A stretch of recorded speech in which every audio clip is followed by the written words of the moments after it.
Guys,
if you just go all the way down.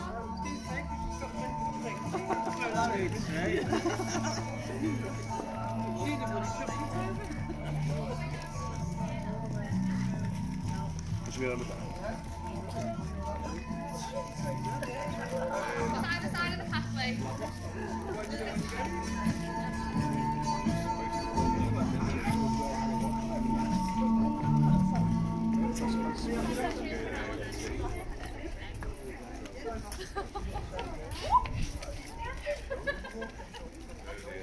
Starting to come down here.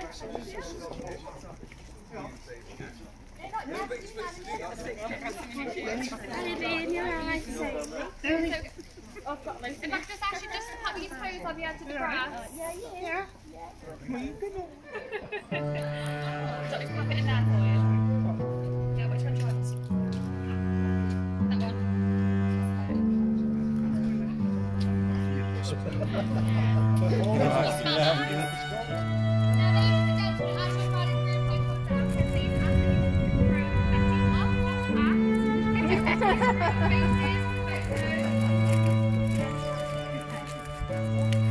Oh, 1 second, wait. Right,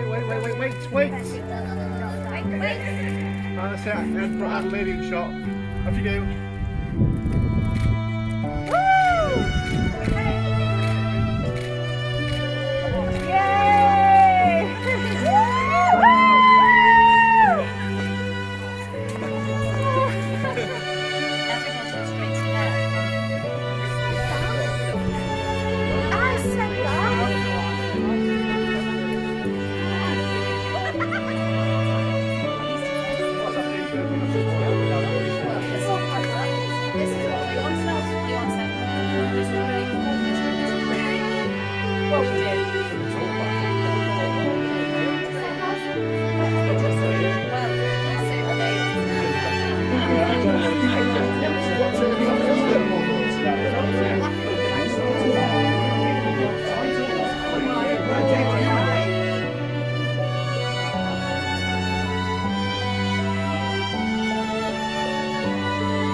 So it is now that time of day, so you should all have a glass of something sparkling in front of you.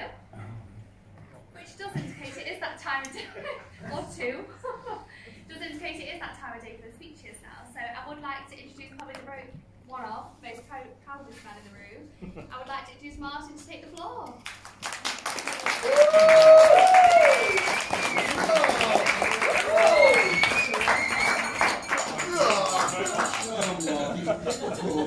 Well, I'd just like to welcome everybody to this lovely day, and it is a very special day, and I'd like to thank all the people who've helped with this occasion, you know, particularly the best man, wherever he is, who was there,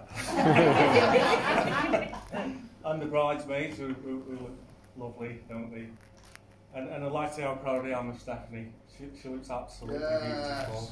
It's been a journey to get here, so I'm very proud of it. And it's been a pleasure to get to know Matt and Matt's mum and dad, and you know his family. Yes. Lovely people.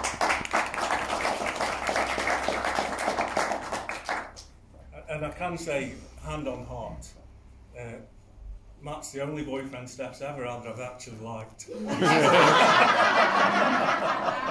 For now. For now, anyway. There we go. There's no answer to that, is there? Well done with that one. And what can I say? I mean, Matt, you've probably realised by now, Stephanie is a bit of a headstrong girl. And in fact, you might accuse her of being stubborn. I don't know where she gets that from. Really? But you know, in fact, the house is a great example. She was determined to move in February, and it was nowhere near ready, and everyone could see it, but she just wouldn't have it. We were all giving up on the dream if we mentioned it, and eventually she came round to it and moved in with us for a couple of weeks, which turned out to be 5 months. Which just shows how unready that house was, but eventually they're in and it's great. And so I think the way with Stephanie, so a bit of advice to you here, Matt, is just plant the seed, occasionally water it, and watch it grow. And when she comes to it, you'll be okay. But if you push, it's not going to happen, I can tell you. She said to me, when she was about 5 years old, she said, "I'm not eating anything green." She stuck to it till about a month ago. And so a little bit of advice, I think, as a couple, if I'm qualified to do that. And it's I think, always try and put each other first. You won't go wrong with that. And try and put yourself in the other person's shoes and listen to that point of view. And when you do have a dispute, and one of you turns out to be right, have the grace never to mention it. So I'm going to wind up with that really, and do a quotation. And it's actually Roosevelt's father. He said to him about speeches, "I'll give you 3 bits of advice when you're doing a speech. Be sincere, be brief, be seated."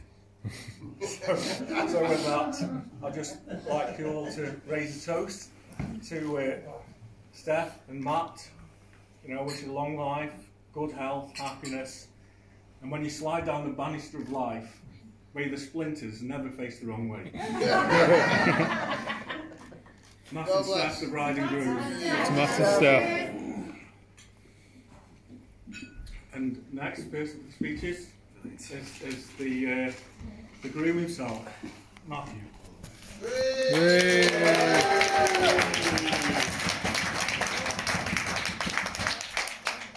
won't get too excited. Yeah, so hello everyone. You know me now, as Mark's just said, I'm Matt, I'm the groom. I'd like to say thank you to Martin for his kind words. And thank you to both him and Jill for welcoming me into their family. Not just today, but from the first terrifying moments. Whilst I'm thanking parents, I'd like to thank my own Pat and Martin Thank you for all the support and love you've given me over the years. Special thanks to my dad, who's basically I built just want to laugh all the time when you talk. and built the kitchen. Built. Built loads of stuff for us in the house, and also Martin as well for doing the electric switch for us. On behalf of Steph, my wife, I'd like to thank you all for coming here to celebrate with us today. I've stole this off Google, you can tell. I know many of you have travelled very far, some as far as Torpits. I suppose I should also thank the best man, Neil, for all your help today. And also not upstaging me. Steph and I would also like to thank the bridesmaids. Can we raise a toast to the bridesmaids actually? To Dee and Emma. To Dee and Emma. I'm sure everyone will say it looked lovely today. I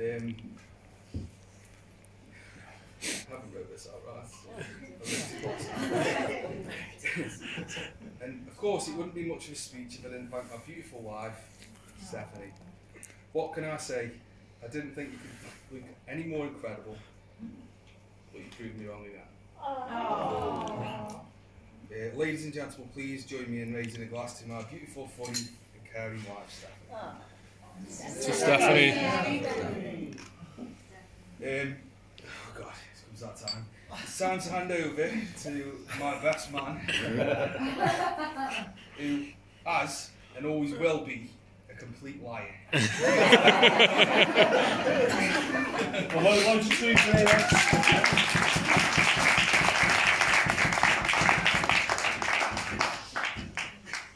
Right, before I start, I always call him Butler, so I'll be Butler and Steph throughout the speech. I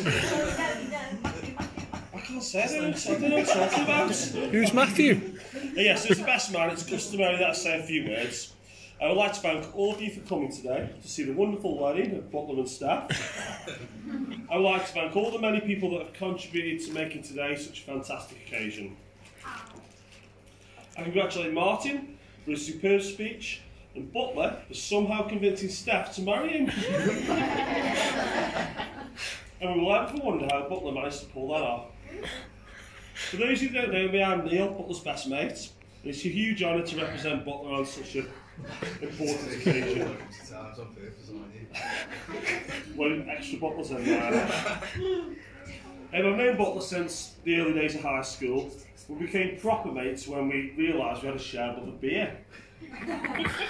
Butler came up to me and he said, "I like beer." "Me too." He said, "I like drinking loads of beer." "Me too." "I like drinking loads of beer for hours and hours and hours." "Me too." I couldn't believe how much we had in common.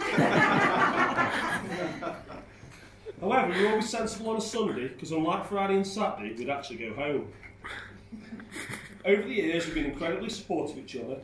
When one's faced with a challenge, the other has always offered reassurance. The greatest example is when we were making jackass videos. Butler told me that I could try this at home, because it technically wasn't my house. When throwing a dart at my chest, he told me that it wouldn't hurt. When Butler hit himself with a shovel, I reminded him that a flat surface would be safe, it's not pointy. And when both of us stood in the Conway estuary, seeing how long we could survive until the tide came in, we reassured each other that we'd survive. If it wasn't for Butler's mum screaming at us to get out of the river, it's 1 in the morning, we would have made it. I've always respected how Butler fights for justice. My ears are still ringing from when he shouted at a taxi driver to stop blocking the road on Tesco car park, or when he held his horn down for 10 minutes straight at a peloton of cyclists who were making us late for the Beat Festival. That weekend he almost missed Kasabian to give Ollie Mears a piece of his mind. Without question, this is the happiest I've ever seen Butler, and Steph is literally the best thing that's ever happened to him. It's obvious that he's head over heels in love and truly devoted to her. They're a perfect couple, and I'm certain they'll share many brilliant memories together. I know they'll love each other, be there for each other, and be happy for the rest of their lives. From the bottom of my heart, I and everyone in this room wish Mr. and Mrs. Butler. To the bride and groom, I'll give it Matt and Steph. Matt and Steph. Yeah, that's Well done.